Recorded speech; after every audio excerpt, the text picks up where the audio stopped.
Mira sepenuhnya benar. Polisi segera membebaskannya setelah menilai semua kebaikan dan keburukan. Namun saat dia pergi, dia hanya melirik ke komputer. Dan dia menyadari bahwa gadis itu bukan pelakunya.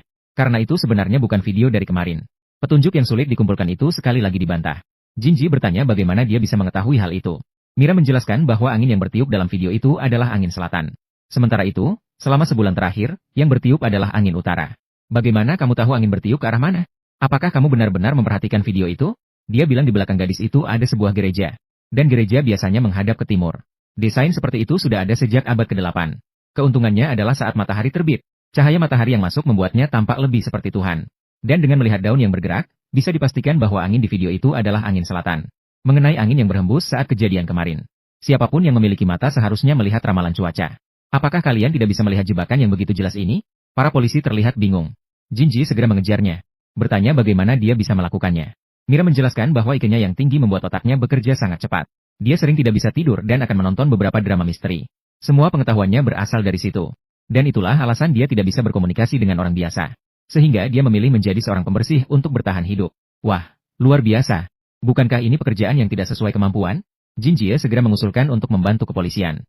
Masalah sosial akan saya selesaikan. Pasti akan menghasilkan lebih banyak daripada menjadi pembersih. Mira yang harus menghidupi 3 anaknya mengungkapkan bisa mencoba. Sebagai hari pertama bekerja 5, dia mulai mengkritik kemampuan mereka dalam menangani kasus. Adik perempuan korban adalah yang paling dicurigai di sini. Namun, kepolisian menganggapnya sebagai orang yang tidak penting. Semua orang belum sadar. Tiba-tiba dia dibawa untuk menemui adik perempuan korban, Sophia. Begitu masuk, Mira langsung mulai menggeledah ke sana kemari. Dengan cepat, dia memastikan bahwa Sophia memiliki kecurigaan besar untuk melakukan kejahatan. Jack bahkan belum selesai memperkenalkan dirinya ketika dia diberitahu untuk mundur. Dan diberitahu untuk kembali dalam 1 jam. Ini membuat detektif senior ini merasa sangat canggung. Dia ingin melihat kemampuan apa yang dimiliki wanita ini. 1 jam kemudian, Mira datang kepada Jack dengan sebuah surat.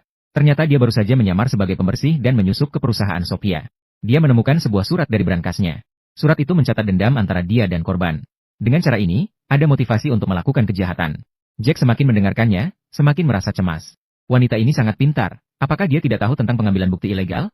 Hal ini sama sekali tidak akan diterima oleh pengadilan.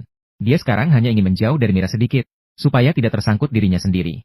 Meskipun begitu, dia tetap memanggil suami Sophia untuk memberikan keterangan. Tapi pria itu jelas berbohong. Dia bilang bahwa kami suami istri memiliki alibi. Pada hari kejadian, mereka berdua sedang berlibur di Fontana. Mira langsung bisa melihat bahwa dia berbohong. Pria itu mengenakan pakaian custom mewah. Jelas dia adalah seorang elit dari masyarakat kelas atas. Orang seperti ini pasti tidak akan pergi ke taman hiburan murah seperti di Fontana. Kecuali dia memiliki kebiasaan khusus. Begitu ditanya kenapa dia pergi ke Fontana, pasti akan terbongkar kebohongannya. Tapi Mira belum bergabung dan tidak memiliki wewenang untuk melakukan interogasi. Anggota kepolisian juga tidak berniat untuk membantu.